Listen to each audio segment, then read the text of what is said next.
Put your name on it. Just put your name on it. That's all I say. Be a man or a woman. Put your name on it. Well, I'd like to hear about it, potheads. How the fuck you gonna know how to be great if you don't study greatness? Look at the game tape. Donuts. If you want a battle, it's either that you will or you won't. You know, you're not a bad-looking man, Mr. Gals. But you are, Blanche. You are in that chair. There's something wrong with us. Something very, very wrong with us. Hey, man.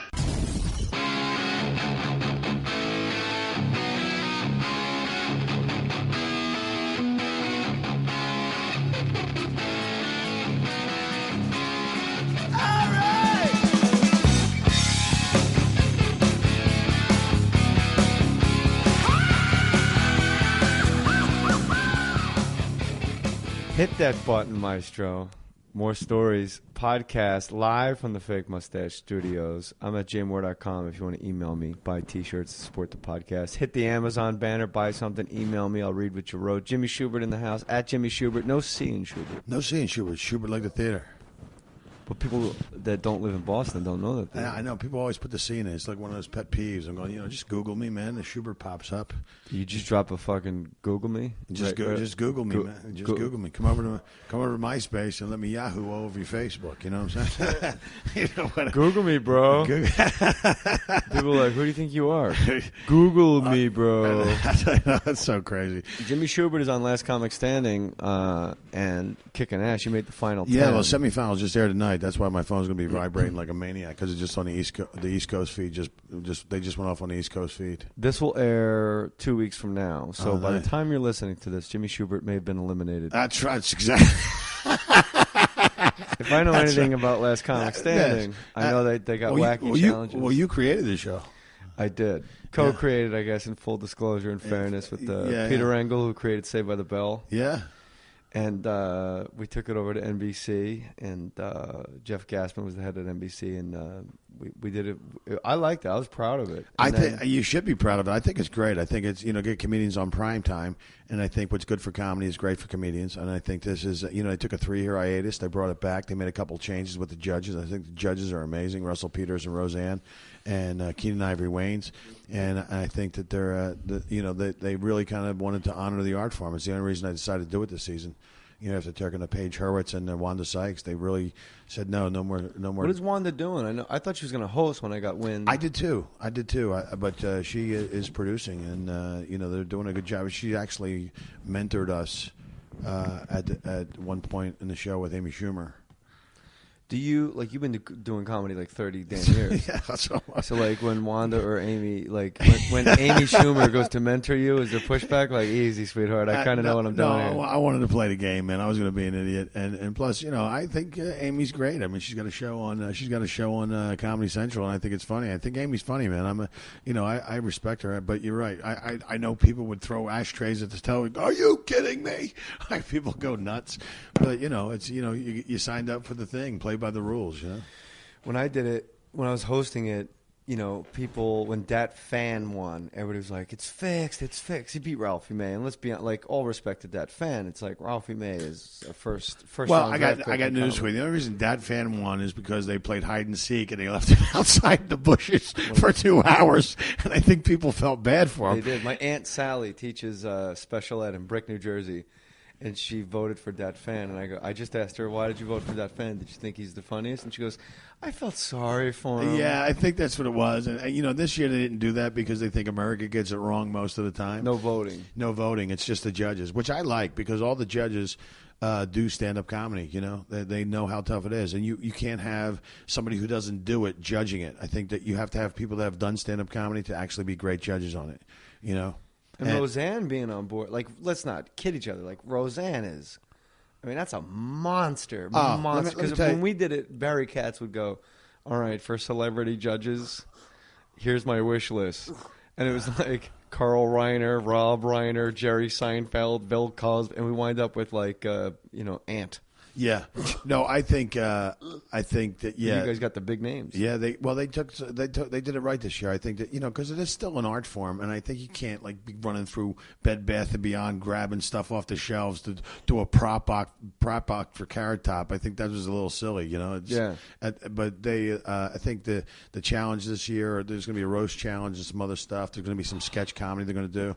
I mean, the disciplines of stand up is what they want to stick to. And I still remember my roast jokes. Yeah. The ones they couldn't put them on the air. Yeah. Well, you guys have the advantage when you're a contestant in the show. You're trying to come up with stuff or create stuff because you got to get past standards and practices.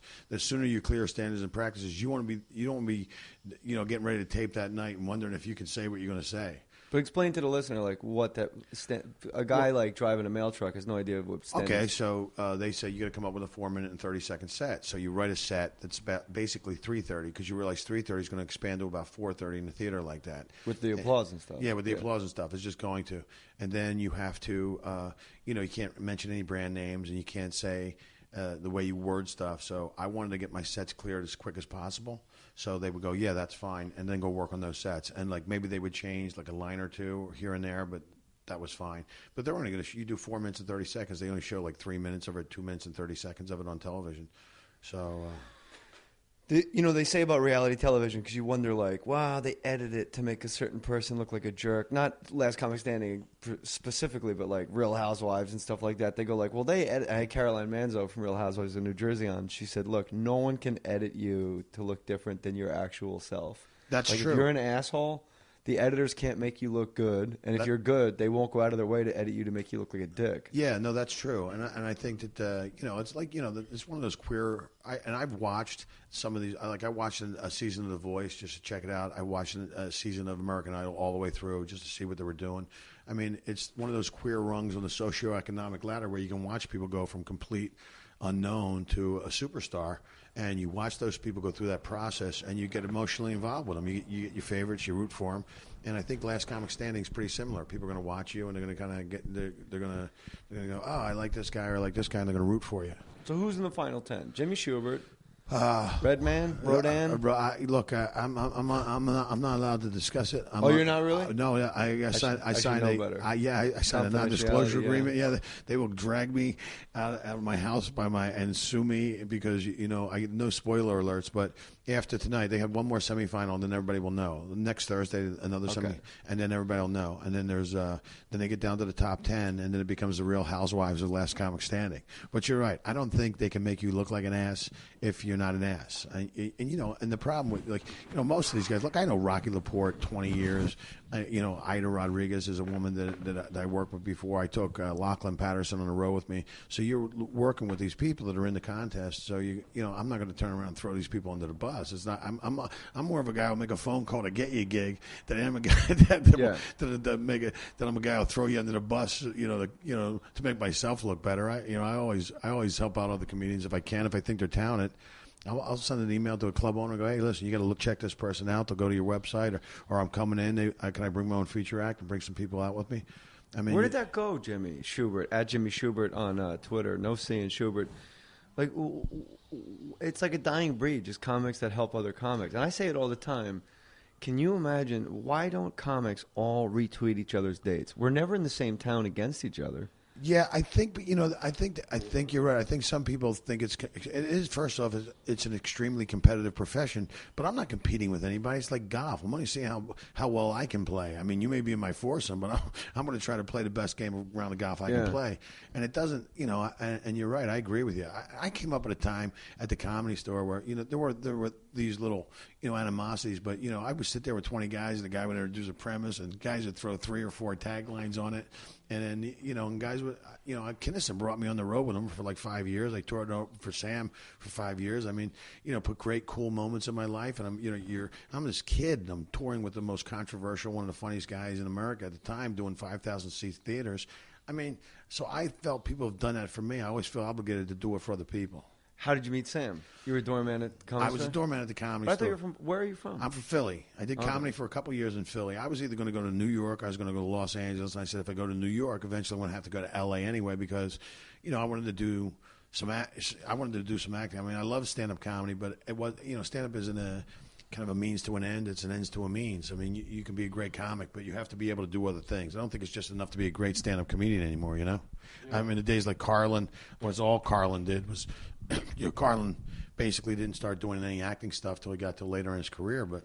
And how about when he did? He was perfect. Like, wasn't Prince of Tides? He played the gay neighbor downstairs. Yeah. And like, he's done a couple of great like stuff. People just know like Bill and Ted's and like Dogma, but like he was actually in like real big movies with big hitters, and he wasn't the weak link at all. Yeah, no, he was great, and he really played it subtly. He played the gay neighbor. He didn't play it like overtly gay, like oh my god, you know. But he was great at it.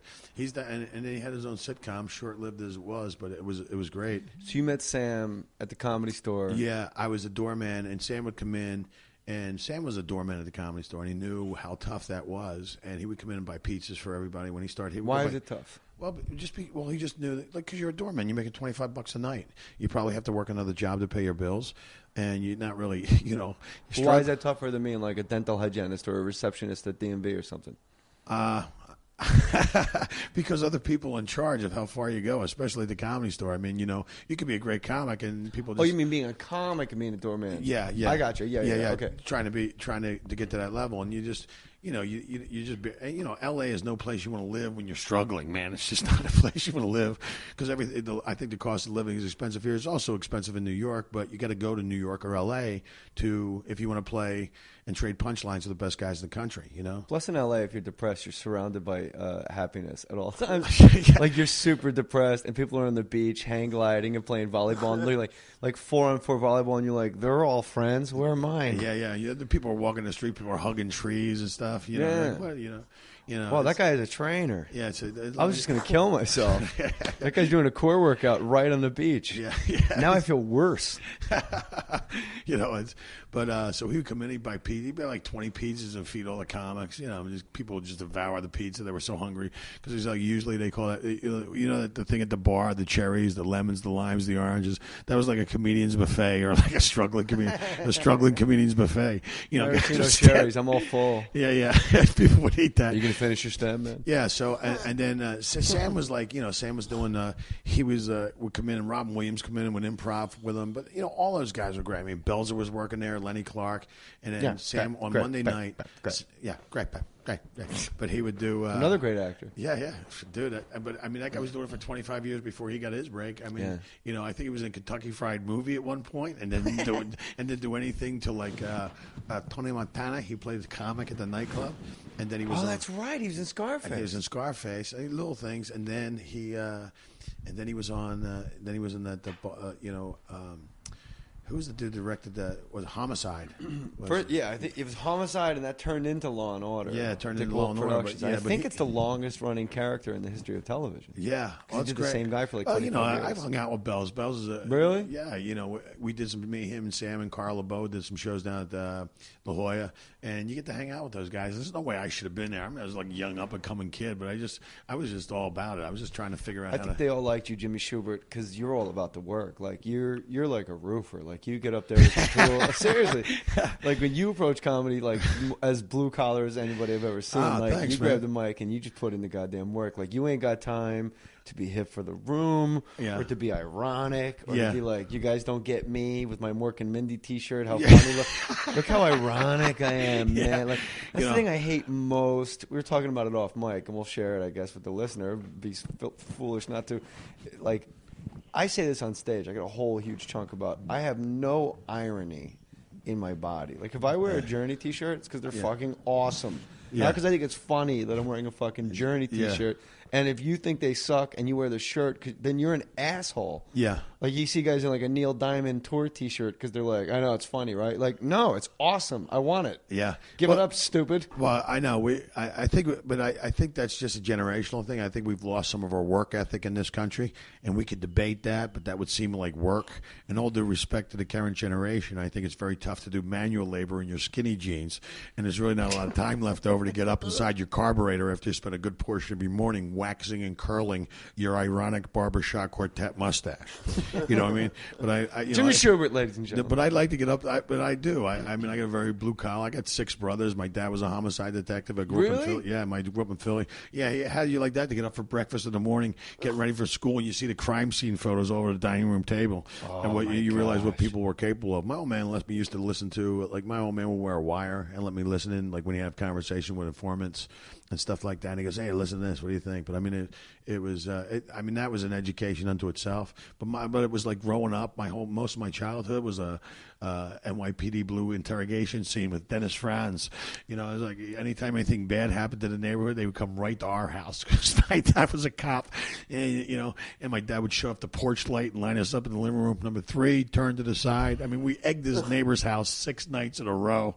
The 6th night, he was waiting in the bushes for us, and he caught my little brother, and he caught this other kid that was doing with us, and you know, the rest of us just standing there with eggshells on us, but we didn't get caught. You know, and the guy was like, "It's a Schubert, number 3, turn to the side." You know. But I always said neighbor was Dat Fan. Yeah, Dat Fan got caught. Yeah, Your little brother. We egged Dat Fan's parents' house 6 nights in a 6 nights in a row. You want square or round? People don't. Don't do it when he's got mid-sip on the Red Bull there. He just shot it through his eyeball. Just don't shoot it on the big Dat TR-808 we got over there, our big running board we got from the nice, bike. bro. That's a portable running board right there. Matt keeps with him at all times. I never see it unless he shows up. That's if I could record this without him, I could do it on my phone or some shit, or do GarageBand on my Mac, which I don't know how. So yeah, he's a valuable young man right there. Yeah, thank you. I've grown up. It's like there's 2 kinds of kids that can climb fences and kids that can't. Yeah. And I was a fence climber. I was a monkey. I was up and at 'em like you. Fence didn't mean shit to me. How high it was. Barbed wire obviously will slow you down. But, you know, like if there's a fence, I can't. Look how high that fucking fence is. I was already on the other side like, what are you guys fucking pussies? Let's go. Yeah, I got involved, but I could do the jumps like through the neighborhoods. You could just dive over the fence, do a curl. You know everyone's yard mapped out in your mind. Yeah, and the cops would come. The cops would just come, and we would get in foot chases with the cops. We loved it. I mean, that was like the thing. It was like the cops never knew that there was that bush trail between the McMurtrys and the Vivianas. Yeah, dude, we were playing. What's that video game where you can smack a hoe and steal a car? What was that? Grand Theft Auto. Yeah, we were GTA, playing Grand Theft Auto for real, bro. Back then, I mean, we would go. I was with these kids in high school. This neighborhood over in Morel, we would get a liter Coke bottle. We'd dump some Coke out. We'd fill 151. We'd go steal a car out of the mall parking lot and then go up to Southampton, this abandoned mental institution. And these other guys, and we would play card tag. You're it.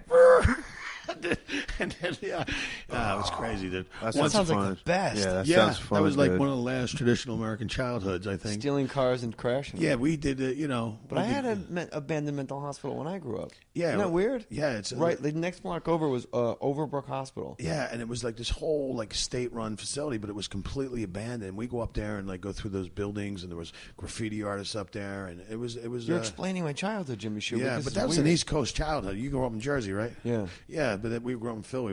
But there was like, you know, just let them out, let them walk the streets of Newark. Yeah. And then you would ride your bikes up and down like these hospital hallways. I remember me and my next door neighbor, Ronnie Ferraro, my brother Bobby, we grabbed fishing poles, we grabbed our bikes. We rode 17 miles to the Churchville Reservoir. We fished all day. And by the time we got back, it was dark, and my mom ran into us on Academy Road. Where the hell were you kids? We go, we're coming home. We're almost there. We went fishing all day, you know. I used to go hunt with my old man behind the police academy. Wait, you hunted behind how many bear, deer, No, elk? we small game. Pheasants and rabbits. Right behind the police academy? Dude, I swear to God, I'm hunting with my dad's friend, this guy named Johnny Millins, and this guy was been hunting his whole life, and he pulls out his gun, bam, and he blasts this rabbit, and he didn't catch him clean. He caught him in the back, so he couldn't run. He couldn't run, and he picks the rabbit up by its hind legs, chops it behind the neck. The body goes limp. He pulls out his knife, sticks it in, runs it down his belly, reaches in, grabs the entrails out, grabs it by legs, yanks him out, picks up the rabbit, puts it in his back game pocket, picks up his gun, and starts going again.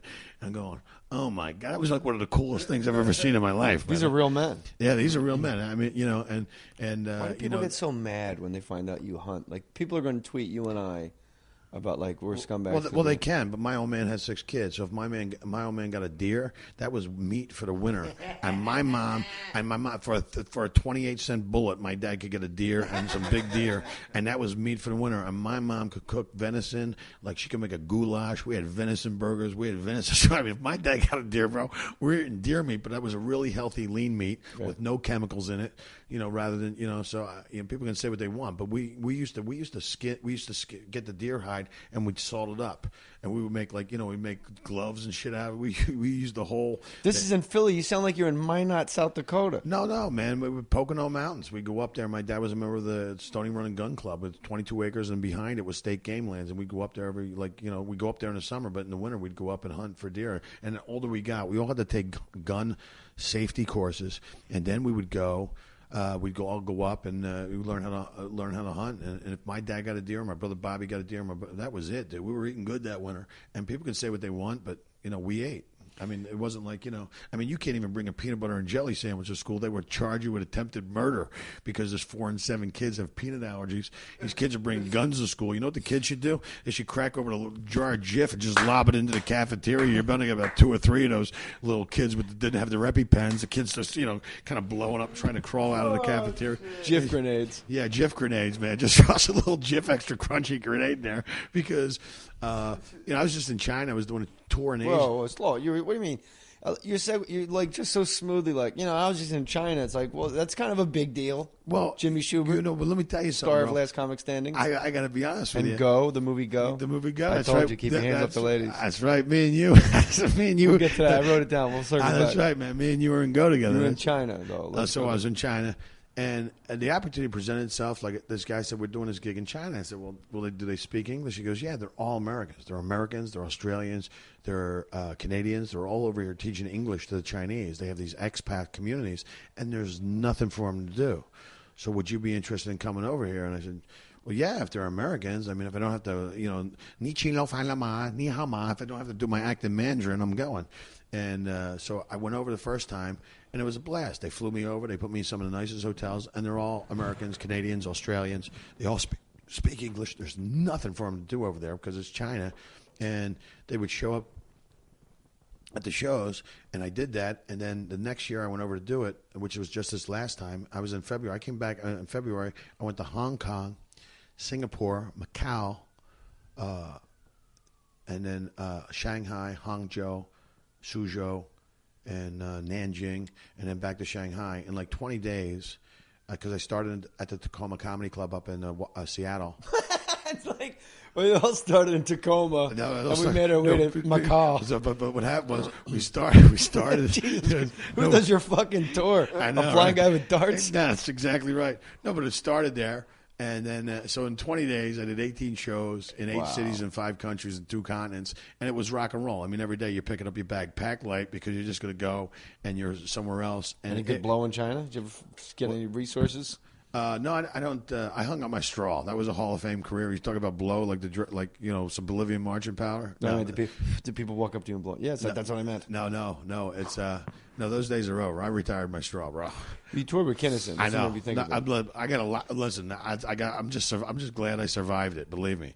I was the last person to work with Sam before he died. Oh, is that right? I think it was August 3rd at Tulane University, and he. What did he die? August 5th? August 6th? I think it was maybe April. April, 10th. That's what I meant. April 3rd. Yeah. It was an A month. August, April. Yeah, but it was April 5th? April 7th. April 7th. I worked with him April 3rd at Tulane University. I opened with him, and they go, you want to open for Sam Kinison? I'm like, obviously, yeah, hell yeah. And then you get there, you're all excited. They put you up in the hotel. And I remember I had nothing to do that whole day, and there was bungee jumping in like this parking lot all by itself. No carnival. Just a guy with a crane, you could bungee jump. And I'm like, all right, I'll do it. And I get up the top, and I realize, like, there's no pad, nothing, just a straight shot to the parking lot. Right. And I go, is this really say? And the guy just pushes me off the thing, and I bounce around. I liked it. And then I go on, and then I go to the theater, and it's, like you said, a 5,000-seat theater. I've been doing comedy, like, 6 years, or I don't know how long, 7 years. And I'm really fired up. And not only, like, is it a huge theater, fuck that. I get to work with Sam Kinison. Sam's going to see me. Yeah. He's going to fall in love with me. I'm going to be his opening act. I'm going to win over his fans. Like, I had this whole plan, this grand plan. I'm, And it's just there's 19 guys on the show that he just pulls with him. You know, like Carl, obviously. Yeah, Carl LeBeau, yeah. And there's so many guys of the Outlaws. I forget their names. And his brother was there. And you couldn't – there were so many people around Sam. You couldn't get to him. You couldn't see Sam. Yeah. Like you would just see the top of his beret. Yeah, and he probably had the two girls. And you want to go up to him and go like, hey, I'm Jay, I'm opening for you. And you realize, well, I'm not opening for him. Like he has no idea that I'm even on the bill. Yeah, that's weird. And he went on stage like maybe 2 hours after I got off stage. Wow. And he was great. It was amazing. But yeah, well, he was one of those guys who started doing that before the Kings of Comedy, even before Tourgasm and all that stuff. I mean, Sam had like 5 guys. You know, I was lucky enough to be one of those guys, but it was Mitch Walters, Alan Stevens. That's the name I couldn't Carl LeBeau. And myself, and you know, you're on a tour bus. You're doing like 70 cities. You know, like when I was a kid, I dreamed about touring the country like that on a bus like that, and staying in a hotel. You know that, and to have that, and you're doing these like ridiculous venues. I mean, we did 2 shows at the Fox Theater in Detroit, 5,000 seats, almost back to back, at the height of his popularity. I mean, it was amazing. You know, how many guys were on the show that you were on? We usually did, you know, Alan Stevens was open. I'd go in the second spot. Then it was Mitchell, Carl. There was a break, and then Sam would come back out. And then we would do. There was different combinations. Like in Vegas, it was like me, Carl, and Sam. At one point, Carl would open because Sam didn't want to follow Carl LeBeau. I mean, Carl was one of the best comedians I've ever seen in my life as far as physicality goes. I mean, he was watching him. It was like you get exhausted just watching him. It was like a martial arts kata. Like, yeah. You know, he had this whole thing, but it was just his bits were so timed, and he was just it was hilarious performance art if you've never seen it. And he had all these great bits, and he got so strong. Sam goes, "We'll let Carl open the show, and you're going to follow him." I said, "I got to follow him." And and it just makes you a better comedian. But you know, we were in Vegas. I'll never forget that we were in Vegas, and we're supposed to do 2 weeks at the Dunes, and they held us over for the 3rd week because I think they had a male strip review come in, and they backed out at the last minute. So we're in Vegas. We're going to the Olympic Gardens, a strip club. Billy Idol's coming up. You know, all these rock and roll guys are hanging out. We're working these girls. And like the 3rd week, it all comes to a head. So Saturday night, I got a 7 o'clock show. After the 7 o'clock show, there's a chick hanging out. I go, hey, yeah. I take her upstairs. Bang. Drop a little nut butter. Go back down. Get ready for the 9 o'clock show. She comes up. Like, hey, how are you? Boom. Bring this chick up. All right. We're ready for the 11 o'clock show. She could check for the 11 o'clock show. Farted on her? What's that? No, I threw a little toddler juice down a goozle chute.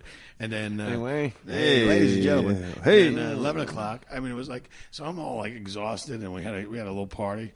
And about 3 o'clock in the morning, one of the strippers from the Olympic Garden shows up in a trench coat with some lingerie on, knocks on. I go, oh, here we go. And I just thought I was getting ready for bed, and she comes in. And just, we did it again. It was like one of the best nights of my life. Actually, that's a career Imagine night. what Sam was getting. Yeah, well, he had these 2 girls, these 2 sisters, Malika and Sabrina, and they were like gun malls. They wouldn't let any. That's why I think I got so much stinky, is because they got nobody could get near Sam. They couldn't get near Sam because these 2 sisters. He was like the meal ticket. But they were actually sisters with one another. Yeah, they were sisters, Malika and Sabrina. Yeah. Do you think they all like fooled around at the same time? No, they didn't all fool around because Sam would have woke up with a pair of scissors in his chest. He was sleeping with the older one. Malika.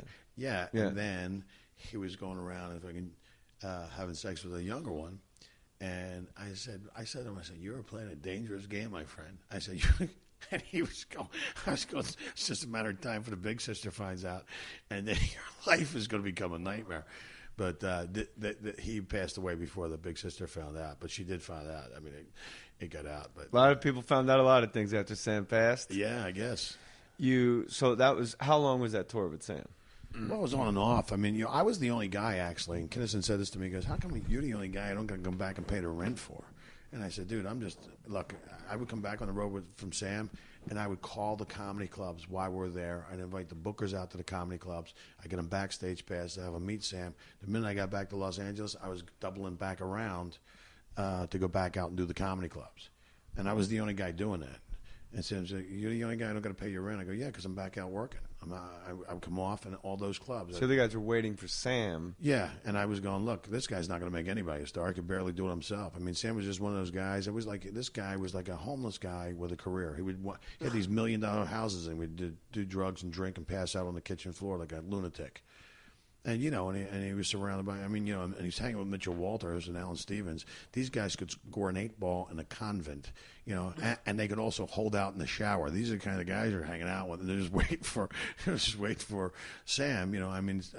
Alan Stevens eventually wound up working with Roseanne on the Roseanne show, but Mitchell Walters, this guy walks around, treat life like it's a betting window at a racetrack. He just, no social skills at all. When Rascals, they used to have a Rascals down in South Jersey. Remember that one? Yeah. They had the elephant room in there. It was great. Yeah. And Mitchell Walters, for some reason, was like hanging out in the kitchen, not like in the little dressing room, but like in the kitchen. And he came up to me and he goes, "Hey, you need anything? You need anything? You need anything?" I'm like, "No, man, I'm all set." And he's like, and he just like goes in his pockets like coins. But it wasn't coins. You know what I mean? Yeah. It's just different. Like it was like he had fucking Skittles in his pocket. He goes, this with that one, Chinese screamers, blues, reds, greens, whatever you need. Yeah. And then he goes, and then I go, "No, man, I'm all set, but I really appreciate it. Thank you." And he goes, "You name any city in the country, I'll tell you the zip code." I'm like, "I gotta go on stage in 10 minutes. Now you're fucking creeping me out." He goes, "Go ahead, name any city." And I'm like, "Verona, New Jersey." He's like, 07044. Give me another one. I go, "I don't want to. Like, this is the worst." Yeah. He cornered me in the kitchen. Yeah. It wasn't like, "Hey, Mitchell Walters is here and he's in the dressing room like a comic would be." Yeah. He's like hanging out. Mitchell was one of the guys, really one of the funniest guys off stage, pound for pound, I've ever met in my life. But you got to live that life. He's like a grifter, man. That dude is like that guy's one of the best card mechanics I've ever seen in my life. He could sit there. He told me a story. Really? Yeah. He told me a story. That's card, not car. Cards. He was card mechanic. Yeah, I want the listener to make sure that they heard that right. Card. No, card mechanic. Yeah. So he would go to these church basements up in Long Island and stuff, and they would sit there, and he had a partner, and they would hustle these card games, and this lady goes. She goes, "Are you with him?" And he goes, "No, I'm not with him." She goes, "I just find it interesting that you both are eating the same kind of candy." And it was like the candy, like the lemon drops in the metal tins. It was like a specific kind of candy. And another time, these guys are shooting pool. He goes, "Yeah, I lost my ass to this guy." Hold up. Was the candy, was that some kind of tell they had? Well, no, but they were just sitting there. But they was both it actual coincidence? No, that was his partner. But they were stupid enough that they had these tins, these like lemon drops, these candy, but it was such like a specific kind of candy. Someone was, they obviously went to the same little apothecary. Before they stopped in, but the same kind of candy before they sat down at the car game. And like, I just find that odd. You want to get lemon drops? Let's get lemon drops. You want blues, screamers, bennies, greens. So there's another dude, and this guy was a kind of a connected guy, like a mob guy, and he's shooting at the billiard hall. And he's talking with another guy. He goes, "Yeah," he goes, "I lost my ass to this fucking prick, this guy with this hat, this wise-ass son of a bitch." He goes, and the other goes, "Fat guy, hat, glasses." He goes, "Yeah, that's the guy." He goes, "Yeah, he clipped me for a couple grand." And they started to put two to two together. And then they went to the racetrack. He goes, "He was always hanging out at the racetrack." So the guy gets up. They go down to the racetrack. And they moment they go to the racetrack. Oh, yeah, they go. He goes, yeah, he's always on the racetrack. Degenerate, when they can find you at the racetrack. Yeah, you know, bro. Like, where's he hang out? Oh, yeah. Oh, yeah, but he was a complete degenerate. And I swear to God, they run into the dude at the racetrack. They see him. Luckily for him, he had just hit for like $900. And they grab the guy. They're getting ready to bust his legs or bust his thumbs or something. And he grabs it and goes, "I got a winning ticket. I got the winning ticket. I got the winning ticket." He goes, yeah, give it to me. They cash in $900. And he goes, "There, that's what you get for ripping people off." And the guy's leaving. And the guy comes back and gives him $200. He goes, "You really should watch yourself. I'm not going to take all your money, but you should really watch yourself." And he didn't hurt him. But I guess at some weird level, you got to respect a dude like that because they are a card mechanic, because they can handicap races. I mean, but he's a grifter, man. He lives in that. And that's something you don't see much of anymore. Well, Ben Affleck just got banned from 2 casinos for counting cards, apparently. Yeah, I guess, huh? But it's not against the rules to count cards. No. You're getting kicked out for winning. Yeah, but of course, nobody's. They just can't figure out how you're cheating. They know you're cheating, but they can't figure out how you're doing it. But counting cards isn't cheating. Yeah, it's not cheating. You're just you're counting cards. You're using your God-given ability. I guess you would to remember what's in the shoe. You have to be pretty obvious about it. It depends. Because if you're singing, you have to count cards in a single deck shoe. You can't count cards in a 6-deck shoe. No, not 6 decks. You could do. People get up to 2, 3 deck shoes, but you never see with a team, not by yourself. You could do it by yourself, but you never see a regular flip over shoe anymore. It's always just the electric like. then when you do see the one Yeah. deck, don't you get all excited and sit down like you're going to win? Oh yeah, dude, you gotta go downtown on Fremont Avenue for that kind of action, bro. Yeah. How do the You dealers could always win? It's not rigged. Dude, but how do they always pull 20s every goddamn time? No, but you could sit there. You could go, look, I got 19, and we could play. I could just give me 19. All right, and we'll just play the dealer's 19. And Mitchell Walters actually showed me this. He goes 9 times. He's going to win every time. He's like, if you give him 19, you just play the cards. They're going to be, they don't pay those electricity bills in Vegas because they lose. I mean, it's all stacked in the favor. Yeah. I was actually in St. Martin at one time doing a game, and I watched they're sitting at the tables, and they're actually counting the cards and leaving a couple out. But that's St. Martin. That's not on their USA game. What do you mean? What? Well, they were sitting there I don't get taking. it. They had these big 6-deck shoes. The house was. Yeah, but St. Martin. It's Dutch and French, so they're just. And it was a ripoff. There were people that went to the ATM to get money, sat down at the table, and goes, "I can't take this counterfeit." He goes, "I just got out of your goddamn ATM machine." He goes, "I can't help you." He goes, "We got this at the bank, but it's a complete freaking Because they didn't want you, like what? They knew a face card was coming, so they took it out of the deck so you couldn't get it. Yeah, I guess, or they would take a couple out. They would take a couple out of the deck just to even stack it more in their favor. Wow. So China, how did you get to the gigs in China? They pick you up and everything? Yeah, they pick you up. The hospitality is amazing. I mean, you don't pay for a drink. You don't pay for any You're not food. wandering the streets in China like, No, do you know how to get to the Chuckle Hut? No, yeah. It's for Americans only, but could you help me? No, you can get around Hong Kong, not speaking Mandarin, but you can't get around Shanghai. They could give a shit. But you're always with somebody, and there's an Australian dude that speaks fluent Chinese, he speaks like 4 or 5 languages, and he's the guy that runs the show. And they give you just hand the card to the cab driver where you're going. And it's written in Chinese, and the guy takes you there. But it's amazing. It's amazing. And I have to tell you, there was some James Bond going on over there on this trip. Like, he was getting to Hong Kong. I want to get some suits made. Ever since I heard James Bond, I know a great tailor in Hong Kong. I go, yeah, that's the experience I want. I got like 4 suits made for $100 a piece. Really? For $400, custom fit, custom made. Like, these guys are like the best tailors. Chinese people. Chinese. They love the sew. Everyone's getting their suits in Italy. Little do they know. Well, but you can go to China and you can get them cheaper over there. And so I got like 4 suits made, and then I had to leave. They weren't going to be ready in time, but I was coming back to Hong Kong anyway to pick them up. And then we went to Macau. Macau, dude, is ridiculous. It's like the Las Vegas of Asia, and it's like Las Vegas plus 50. Imagine like Las Vegas like times 50. And they got these amazing. There's a guy named Stanley Ho up there, and this guy has had the only gaming license in Macau for the last 40 years. He's worth like $80 billion. He's got 16 kids. Stanley Ho. I met his brother up there. Ass ho. but but now Steve Wynn has moved in there. They've given a couple other gaming licenses over there, so now it's even more packed.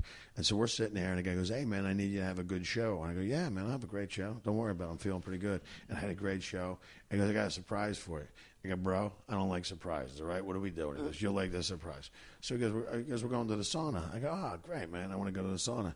So you go up to the sauna and you jump in, you get a locker, you jump in a hot tub. You go, "This is perfect because I've been flying every day." And then he goes, "Hey, you get 2 extras. I recommend the body scrub, and I recommend the foot rub." And I go, "All right, man, that's great." So this chick comes out, and she's giving me the body scrub, and I'm laying on my back. She jumps on my back naked and starts washing me with her naked body.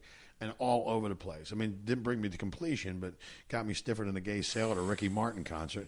And then so I get back, I put on my clothes, I go back into this other room. There's a cigarette box. I'm smoking a cigarette. They bring me some watermelon juice and a chicken sandwich. And this woman gave me the best foot rub I've ever had in my life, and goes all the way up the leg. I'm looking at the dude going, "Man, this is awesome. This is just what I needed, bro." And he goes, "What are you talking about? It hasn't even started yet." And just like that, a scene from Rush Hour 2, or 25 of the most hottest Asian women you've ever seen in your life come walking out in lingerie, and they start standing at the foot of the thing, and as you're getting your feet massaged. I just start giggling, drinking watermelon juice. I just start giggling. He goes, "Yeah, man, pick one." I can't. It's like, I go, "All right, bro." And you pick a girl, and they take you off for an hour, and there's a shower and everything, and a little bit, and then you come back. But it's like, dude, I could see how you could, like, guys could just live there. Like, guys, because they let you sleep, it's like totally cool. They feed you, and it's ridiculous for $160 American. It is, and that's not even including the tornado blowjob. All right, let's talk about that after these commercials. Ddp Yoga is a proven exercise program that has changed the lives of thousands of people around the world. My friends, it's called yoga, but this is not your mama's yoga. Diamond Dallas Page is a former heavyweight champion pro wrestler who developed this program as a high-energy, assertive way to get fit while being easy on the joints. If you need a workout that helps you build strength, increase flexibility, and burn calories, we want to burn calories, right? Diamond Dallas Page is offering my listeners a great deal on his most popular workouts for a very limited time. Listen up. The Max Pack, that includes 15 workouts that can take anyone from a beginner to an elite athlete. The 5-DVD set also comes with a nutrition guide, meal planner, handy chart of the core positions, and downloadable MP3 workouts. Go to ddpyoga.com/Jay Mohr or click the banner on jaymohr.com to take advantage of a special offer only available to my listeners. The rest of the country, they can't get it. It's for you only. Once again, that's ddpyoga.com/Jay Mohr or click the banner at jaymohr.com to get this deal. I'm telling you, I've been doing it for 2 weeks, and my body looks nice. When shopping for car insurance, consider this. Geico has been saving people money on car insurance for over 75 years. So if you're serious about savings, it's simple. Go to geico.com. After 75 years, they know how to save you money. Once in a while, a breakthrough product comes along and changes the way we live. If you want to help keep your skin looking younger, you need to know about HelioCare. The sun can do some pretty terrible things to your skin. Sun damage can happen even on cloudy or overcast days. You don't even know what's happening, and your skin's getting blasted by the sun through the clouds. Just walking to the mailbox or driving or walking your dogs every day can add up to older-looking skin. HelioCare is a daily-use dietary supplement. It contains PLE, which you may have heard about on TV, and you take it just like a multivitamin. HelioCare's antioxidant formula helps your skin protect itself from the aging effects of the sun year-round. That's why thousands of dermatologists have requested samples of HelioCare for their patients. That should tell you something right there. If you've ever worried about sun damage, if your family has a history of sun-related skin problems, you need to start taking HelioCare. Buy a 2-month supply of HelioCare at Walgreens and Rite Aid in the vitamin section. Look for the yellow and black box or visit HelioCare.com. Geico presents Strange Savings Stories. Jason Ray noticed a blue birthmark had appeared on his forehead in the shape of the Geico gecko. Jason felt compelled to switch his car insurance to Geico and save hundreds of dollars with great discounts. By nightfall, the birthmark had disappeared. Jason's wife, Jeannie, thinks it was probably just blueberry jam from breakfast. Jason prefers to believe otherwise. Geico. 15 minutes could save you 15% or more on car insurance. All right, Jimmy Schubert. What the hell's a tornado blowjob? Okay, man. You got to go to the Shanghai Hotel in Shanghai, third floor. What's the airfare going to run me here? Listen, believe me, what's waiting on the end of that is worth it. So you go into this third floor, you walk in, all these girls come out with a little number on them, and you go, yeah. Are they in a race or something? No, they have a little number. Yeah, they're on a race. They're at the track. They're on a race to do the tornado. tornado. Wait for Mitch to bet on them. So you pick 178. She comes out. She grabs you by the hand. She takes you in another room, and you pick the outfit you wanted to wear. And, Chinese girls are all like a size 0. So they put the outfit on. You go into your room. You disrobe, and you lay on the table, and she comes in, and she gives you a massage.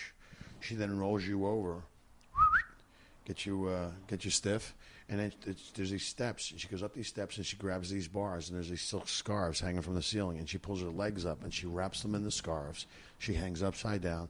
She puts you in her mouth, and she lets go, and she spins around on your Johnson. And as she gets lower, her self-esteem gets lower, and it's fantastic to watch. It's called a tornado blowjob. And they have mouse spice options and everything else. What? Mouse spice. Like, don't put cinnamon in their mouth or some other spices that are supposed to enhance. Like your dick thinks it's delicious? What does your dick do? Well, I think it's probably tingles a little bit or something. Yeah, it tingles a little bit. It's just like. Do they point to the wall? Like, which spice would you like in my mouth? As I make my call these spice concierge out. Go, what's going to help me climax quicker? That's some fucking Cirque du Soleil shit. Well, dude. bro, not everybody makes Cirque first team Cirque du Soleil. There's some D players and some E players. And you, listen, Vegas ain't happening, but I got you a nice gig in Macau. Yeah, that's right. That's right. Listen, how's your jaw? And they still got to. They still got to. You got a set of whiskers on her. I'm telling you, she'd be perfect for your gig in Macau, man. Hey, they still got to feed their families. You know what I'm saying? And that's not something you want an amateur doing. You could lose a helmet in a tornado accident, come back with like hoof and foot disease or something. Wouldn't you just start laughing if somebody like First I was intrigued. I'm going, this is fascinating. And don't get me wrong, you're not going to find it in Frommer's guidebook. There was some other stuff I did. I went to Forbidden City and I went to like a Zen temple, but I thought the tornado blowjob was certainly worth investigation. Wow. Is wow, what better way to bring your family great honor? Yeah. Well, man, China is like the craziest place, man. There's 1.7 billion people here. Like, you could be peeing. My buddy Matt Davis, I got a hymn gig over there, so he was over there. And he goes, I'm pissing in the urinal, and another guy comes up on my right, pissing in the same urinal, and a dude comes up on the left, and they're all pissing on the urinal. He goes, what are we doing here, fellas? Looking at dicks? What's going on? I mean, there's that many people. It was that crowded. Three guys to a urinal? Dude, there's a lot of Chinese. There's a lot of Chinese people, bro. For every Chinese guy, there's 9 Chinese guys. I'm telling you. Every time I stuck my hand in my pocket, I'm shaking hands with a Chinese guy going, hey, you people don't really understand the personal space thing, do you, really? They're on top of each other. 1.7 billion. You and I were in the movie Go together. Yeah. And we had a scene. I don't think I was in the strip club scene. No, you weren't in the strip club scene, but you had this great. You had that thing was so great. You know who else was in that movie? Remember Melissa McCarthy? Yeah, she was the neighbor. She was the girl that was in the house. She was the one that knew that me and Scott Wolf played boyfriends in the movie. Yeah. And then I'm not telling you, obviously, I'm telling them. Right. And then we find out that we're being cheated on by the same guy, and so we go to his house. His roommate, Melissa McCarthy, answers the door, and she's like, she sees one of us first, and then the other one comes into the doorway, and she's like, "Oh my God, you guys know, right?" And we're like, "Yeah, we know. Where's Jimmy?" Yeah. Not Jimmy Schubert, Jimmy the character, yeah, who was played by the actual hairdresser. When it came time where we had to go show up at the club, here's the whole plot. We're gonna teach this guy a lesson. Doug Lyman, brilliant. John August, he's been on the podcast, wrote the script. Yeah, he's Doug great. Lyman, brilliant director. But the one little weird hole, like, we're gonna get super revenge on this guy. Yeah. So we're going to show up at a rave where we know he is. Are we going to kneecap him? Are we going to beat the shit out of him? Are we going to paint him tar feather? No. I got to make out with him, and then Scott Wolf cuts off a lock of his hair. Yeah. I love that whole scene with you. That wasn't exactly payback. Like, oh my God, an inch of my hair is missing. Yeah. And Jay made out with me. You got me. Yeah, I love the whole scene with you and Bill Fichtner. That was so uncomfortable but hilarious at the same time. Bill Fichtner completely nude, and I go in. He's a cop. We get popped for ecstasy, and we got to work it off by getting up the ladder. I got to tell you something, man. That movie was a great movie. It was just like, people still bring it up when I'm at shows. Like, people will show up with the box from like Go and go, "Hey, will you sign it?" I mean, that movie is like a cult classic. I mean, I love that movie. Yeah, I do too. I thought John August is a great writer, and Doug Lyman is more of a. He's crazy though. Yeah, but he's more of a cinematographer than he is like, he's a great camera guy, But he's brilliant, but it's like some guys like, I've worked with Clint Eastwood, and like he's brilliant. He sees the whole field. Like how great point guards have like court vision. They know the play before it happens. Or hockey players, they know where the guy's going to wind up. Whereas like Doug Lyman, it's almost like, how do I explain this? If you take like a floodlight and illuminate an entire football field, that's Clint. Whereas like Doug Lyman's brilliance is like a laser, and if you're being touched by the laser, you're like, this guy's fucking brilliant. But if you're just standing off to the side, you're just watching a crazy person talk. Yeah. If you're not directly in his eye line and he's not talking direct. Me and Scott Wolf were in the scene at a liquor store in Venice, and we didn't have any permits, nothing. We did everything on the fly. Right. So we got to get the scene done real quick before the cops show up and go, "Hey, what's going on? You're filming here without a license." Right. So for some reason, we weren't doing the scene the way Doug Lyman wants it. And Doug Lyman comes up, he goes, hold on a second. He's got his crazy like Albert Einstein hair. Yeah. And I say all this desperately hoping I get to work with him again because, let's face it, I do AM radio. Anyway, so Doug Lyman comes up to Scott and goes, listen. He says to me, he goes, listen, you're a gorilla. And he thinks he's a gorilla. Like, you ever been to the zoo? And I'm like, yeah. Like, I'm fascinated where this is going. He goes, you're a gorilla. He's a gorilla, but he's not really a gorilla. He thinks he's a gorilla. And he says to Scott, he goes, you know he's a gorilla. You know you're not a gorilla. but you got to make him know that you're a gorilla, like you are both gorillas. Right. But you're really like an antelope or a giraffe or something. And Scott Wolf goes, hold on a second. And I grab Scott by his arm. I go, if you fucking ask him one question, I'm going to punch the shit out of you. Let's get the fuck out of here. Yeah, that's and he goes, yeah, but I go, just do the fucking scene. Yeah. So we do the scene, and Doug Lyman comes out from the director's chairs. He goes, 2 gorillas, look at this. Look at this. And I go, just do it just do it how we're doing it. But you could get that kind of direction. Look, I want you to walk into the scene like you have an aunt that lives in Peoria. What? I mean, you get direction like that from people. Yeah, but that's you have to as an actor, you have to realize you're almost self-directed. You have to bring options. But I mean, every once in a while you get one that's right in the money. When I was doing Picture Perfect, Glenn Gordon Caron, we're doing the scene over and over, and he's just not happy with it. And he goes, do me a favor. This entire scene, I want you to make believe you're whistling. Like walk, don't whistle, but just walk. Do the entire scene like zippity-doo-dah, zippity-day, like whistling. Imagine you're whistling. But don't move your mouth like you're whistling. Just that. And then it added like a weird little bounce to your step, like that nothing was serious at all. Right. And it was fun. It was and he's like, cut, print, boom, moving on. So for anybody out there listening that's acting and you have a director telling you something that's absolutely crazy, look that director in the eye and go, got it. Great note. And then do it the exact same way you're doing it. And when it's over, tell the director, man, I appreciate that tip, man. It helped me a lot. Thanks for telling me to whistle like a gorilla. Yeah, whistle like a gorilla in Peoria. But you were the bouncer in the strip club, and you told Taye Diggs and the British guy, who I don't know his name. Yeah, Desmond Askew. Desmond Askew. Yeah. They go to the strip club, and you tell them, don't touch the girls. There's only one rule: don't touch the girls. And then something happened. They're all whacked Desmond out Askew, he can't help it. He touches the girls. And everybody beats the shit out of him. And as they're being carted out, Jimmy Schubert with the famous line, I told you, don't touch the girls. Yeah, and then he shoot me in the arm. And he pulls out a gun and he shoots me in the arm. And then Screaming Freeman. The other great line the other great story from that thing was, when I first show up my first day, I meet the guy who's playing my dad, J.E. Freeman, who played the Dane in Miller's Crossing. So this guy, I know who this guy is. Yeah, this guy's a monster actor. He's been checked him out. And he goes, hey, you smoke? And I go, yeah. I thought he meant cigarettes, but he's talking about, pot. So we go to his trailer, and we're puffing on a doob, and it was some potent, fucking North Slope fucking tripweed. And Miller, hi. And I hear this knock. Kind of guys on Amtrak smoke. Kind of guys on Amtrak, exactly. Our boy Dennis Miller, and and then he. And then North Slope tripweed. And then he goes, the guys on Amtrak smoke. That's right. Wow, Jimmy, I love it. That guy could turn a phrase like Bob Dylan. You know what I mean? Nobody puts together a phrase like Dennis Miller. But so I get up, and I'm kind of like, this is real heavy duty weed. And you're not ready for your shot. And I start freaking out, going, oh, I got to remember. And it was just a pickup shot. It was like, they just wanted to see me in the shot, And pickup shot meaning there's no dialogue. We owe that, we owe it. We didn't get to it. So basically, we got to shoot the entire strip club, and we just need Jimmy standing in the back, looking at papers. That's exactly right. That's exactly. And I realized I went, whoa.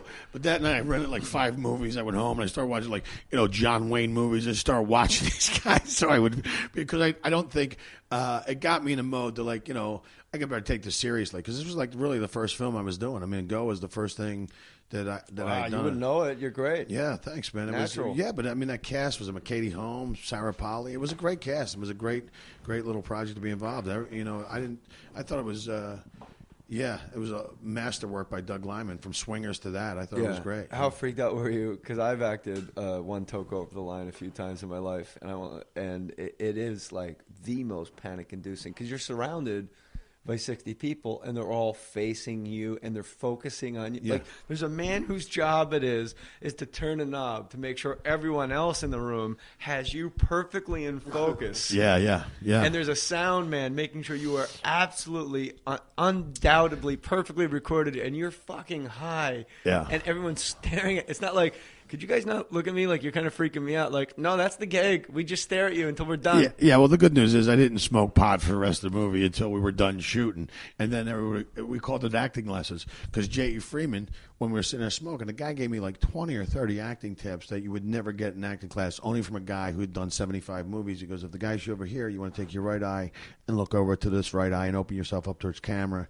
And he gave me like all these, like 30 or 40 of these great little things inside. That like you this, never forgot. I never forgot. I mean, it was amazing. It was like a master class in acting. And then... but then after that, when everybody was smoke pot, they go, you guys want to get some acting lessons? So we call it, that's what they call it, pot. After like, Tay Diggs goes, hey, you want to get some acting lessons? And then we would go puff on 2 people, but only after we were done.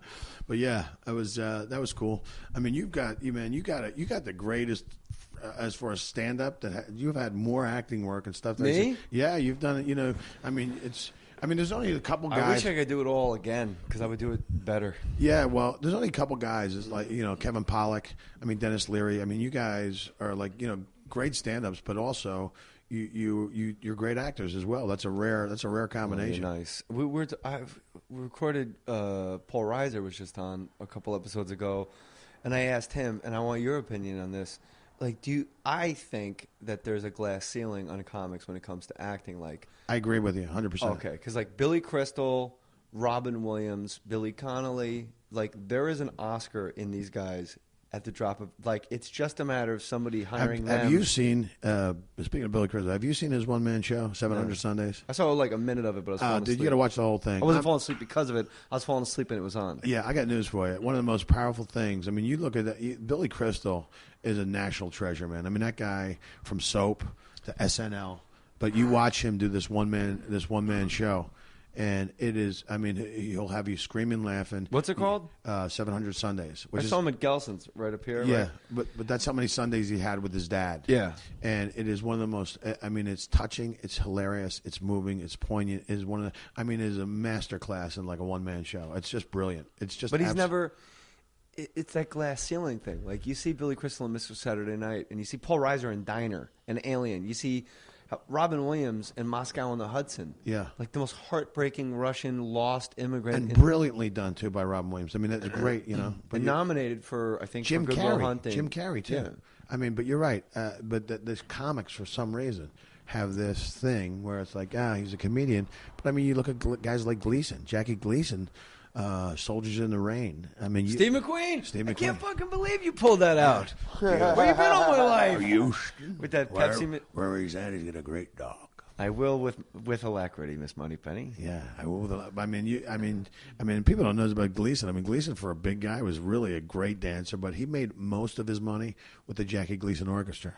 He would stay up all night with the orchestra conducting. He put out these albums of like these romantic things. I mean, Gleason's one of my heroes. Gleason's obsession. Oh, Billy Crystal. I saw him at Gelson's on like a Wednesday. Right. And and I went up to him and I said hi, and he goes, "Hey, how are you?" Like, just only comics that you've never met.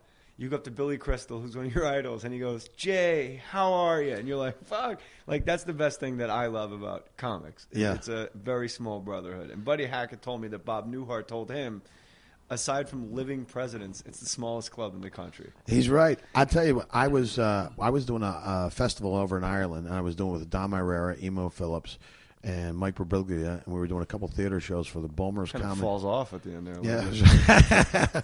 Anyway, we're over there. But as soon as I told my parents, fucking Dom, Emo, yeah, far out. yeah, What? yeah. So then, as soon as I told my family I'm going, my brothers go, "We're going." My mom and dad go, "We're going." My aunt and my uncle, "We're going." I had like 11 people come over to see me, and for me, it was like one of those things that crossed on my bucket list. My old man got to see me perform in Ireland on this at the Olympia Theater on Dane Street with that show, and I'm flying back, and we had dinner with Dom one night. He stopped in, and we're all Dom's the best, and we're sitting there waiting for the plane to go back, and he says to me, he goes, "Man," he goes, "I'm so glad you brought your family here." He goes, "I'm never going to be able to perform in Sicily and have my mom come just because they don't speak English or whatever." But he goes, "I wonder if your parents realize how tough it was for you to do." And I said, "What do you mean?" He goes, "Well, Jimmy, you're an A-room headliner. You do that." He goes, "How many guys could you name that work to do it at a high level that are living right now? How many? I guess I probably come up with 70, 80 guys." He goes, "I bet you you come up with 125 guys." I said, "Yeah." He goes, "How many baseball players do you know?" I said, 32 teams, 25-man rosters, give or take. It's 750 guys. He goes, "Yeah." He goes, "So statistically, you have a better chance to become a famous baseball player than you a famous comedian." He goes, "The NHL's a little less than that. It's about 650. The NBA, football's about 1,500 guys. He goes, there's a very small group of guys that are like, working, touring professional comedians. It really is. I mean, a lot, like, and only in L.A. do you hear people, I'm a comedian. I go, no, you're not a comedian. You're an actor that's trying to, but you're right. The guys that do it for a living, it is a small brotherhood. I see Billy Crystal in aisle 6 on Wednesday. Very next day, same time. I forgot something. I had to go back to get it. He's standing in the exact same place he was the day before. Oh, that's hilarious. And I go up to him again. I go, hey, stranger. And he goes, hey, how are you, Jay? I go, I got to tell you, I didn't tell you this yesterday. You look like he looks fantastic. Yeah, he looks great. I go, you look fantastic. I didn't say you look marvelous. I didn't think of it till this moment. You look marvelous. Right. But I go, you look fantastic. Like, you look really great. You look healthy, handsome, happy. And he goes, aisle 6 has always been good to me. Like, boom. Like and then that's it. You're done. Yeah. He's Gleason was like the biggest cocksucker that ever walked the planet. He was like a bad guy. Well, I think he drank a lot, and probably when he drank, he became a little bit of an a-hole. But no. Don Rio did action. We did action together. Yeah. He stepped in as showrunner, and he wrote on like the return of the return of the return of the return of the Honeymooners. Right. And they're in Miami, and this is like pre-fucking internet, obviously, right? And every comic every day had to bring Jackie Gleason 50 jokes, but each joke had to be on one piece of paper. So you had to walk in with 50 pieces of paper and put them on his desk. And all the comics got in Jackie's room, and he would turn off all the air conditioning, and you had to sit in his tiny, tiny office, like 11 comics. So what, 550 jokes, thereabouts?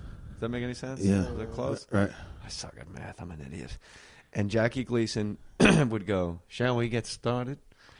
And he would point, and you would go, Jimmy Schubert, and take your 50 separate pages typed out and put them on his desk. And he would take one piece of paper, he put it on the desk. Don Rio was in the room, and that's what he told me. And he would read the joke, looking down at his desk. He would look up at you like you were a piece of fucking shit. Look back down at the joke, look up at you, take his finger and point down on the paper, slide it across the desk, never breaking eye contact with you. And there's a trash can at the end of the desk. But there's 49 more to go. Right. There's 11 writers. This shit went for like 7 hours. Yeah. And they're all sweating. You got to piss. You got to shit. But you don't want. He's the great one. You don't want to piss him off. Yeah. They leave, and he goes, I want everyone now to do 60 jokes, and I want them tomorrow because these are absolute dreck. Yeah. So the comics, they all leave the writers. And this is coming from a guy who stole Milton Berle's act, the Honey Youngman's act. Yeah. So they all leave. Don Rio and like 2 other guys, they're like, what does he do? Like, is he going to call the network and get us all fired? They all go back. They put their ear to the door, and then one guy cracks the door open. Jackie Gleason on his hands and knees, taking the jokes he liked out of the trash. It was all just a show. Oh, that's fucking great. What a dick. What a dick. But like, that's awesome. But if you ever read the great one, I love that book. Yeah, but he's booked with Milton Berle and Henny Youngman, and he does an hour, and he's doing their jokes. And Henny Youngman left. Huh? Henny Youngman left. He goes, "Fuck, he's doing my act." Johnny Carson and Steve Allen clipped from Gleason too, like Reginald Van Gleason. Yeah. Was Art Fern on the Tonight Show. Right. Remember when he'd be like, take the 110 to the 210 to the 10 to the 15, 10 to the 10. That was Gleason. So like everybody, and that all came. Steve Allen's really the guy that everybody took from. Yeah, he created essentially the Tonight Show. Yeah. And like he was way the fuck out there. Like he would have Lenny Bruce on and like Miles Davis and shit. Yeah, but that was great though. I mean, that was. Of course it was. Yeah, but you're right. But I think Carson was a guy who set a precedent. I mean, to come in and do that. Oh, I'm not taking anything away from Johnny. Yeah, but I know. But you're right. But Steve Allen was one of those guys. I mean, everybody talks about Steve. Back then it was Steve Allen. I had to go back and watch a couple of those episodes. You're right. They're good. Yeah, they're great. They hold up. You're right. He had Lenny Bruce on the Tonight Show. And some of them were on during the day, and he would have Lenny Bruce on like at noon. Yeah.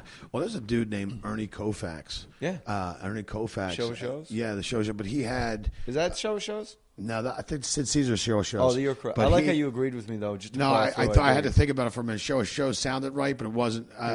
But he was doing 14 hours of live television. You have to realize that medium, like those guys came from vaudeville into radio, and those guys came from radio into TV, and TV, like Sid Caesar, those guys, they didn't know what the frick they were doing. I mean, Sid Caesar, that was never done before. Maybe that's the best gift you could have, is to not have any idea what the fuck you're doing. Yeah, basically. Seriously. Yeah. Like no network, like this is what the network wants. They want it to be a combination of Cheers and MASH. And we got to make sure we get out in 22 minutes. Oh, there's a we got to make sure the women are funny. We got to make sure this happens. We got to make sure that happens. And you just go, you know what? We thought it'd be funny if I just rode in on a donkey. And then what happens? I don't know. I'm just going to ride in on a donkey. Maybe we'll sing My Way or the Highway by the fucking McGarrigle sisters. Then we'll go home. There's a great book out called A Martian Would Never Say That. And it's a whole book of network notes. And the title of the book, they were working on My Favorite Martian. And the network executive said, Martian would never say that. And I goes, how the fuck do you know what a Martian would say or not say? But it's a great. You got to read the book. It's just ridiculous. Like you talk about network notes of stupidity. Yeah, great notes. Okay, and then you just submit it the way you would normally submit it. Have you gotten? Are you able to do your touring? Like, you got any dates in July you want to plug? Or you? Oh yeah, man. I got dates in July. I'm going to be in Seattle the first week. I'm going to be in Atlanta at the Punchline the second week. And then we're in Seattle. I'm going to be at the Parlor, up at the Parlor, which is a great club. I'm going to be at the Punchline in Atlanta, and then I think I'm in. I'll on the next commercial break, I'll check it out. No, that's people you get a website. Yeah, I got a website. Go to JimmySchubert.com. Jimmy's like, oh, wait a minute. No, I was going to. I spent money on a website. I should use it right now. Oh yeah, that's what it's for. There's a million people listening. I'm from an age before social media where you just had to be funny. Yeah. You didn't have to be like, I'm going to tweet that up. One tweet can make you a theater act today. You know. And if you didn't like somebody, you couldn't tweet about him. You had to go be on a show with that guy. Let me ask you a question. Do you get a lot of hate? Like people like. Are you fucking kidding me? Maddie can attest to it. I don't know anybody that gets piled on more than me on Twitter. Yeah, you catch a lot of shit. Well, yeah, I catch a lot of fucking shit. Am I a dick? Well, here's the thing. I try to keep it real positive. You are very positive. It's just that people out there can something about me that incenses people. People out there can spin any kind of positivity or any kind of comment into a negative. Well, you know what it is, and they do. Yeah, it's this Yelp culture we live in. At some point, like Yelp culture. Yeah, but anybody could be a fucking food. All you need to be a fucking food critic to their fingers. Yeah, and you can go after the look. All you need to be a food critic is fingers. You don't need a fucking mouth. You go after the locals. You don't even need a mouth. You don't need a fucking mouth. You just go after the local.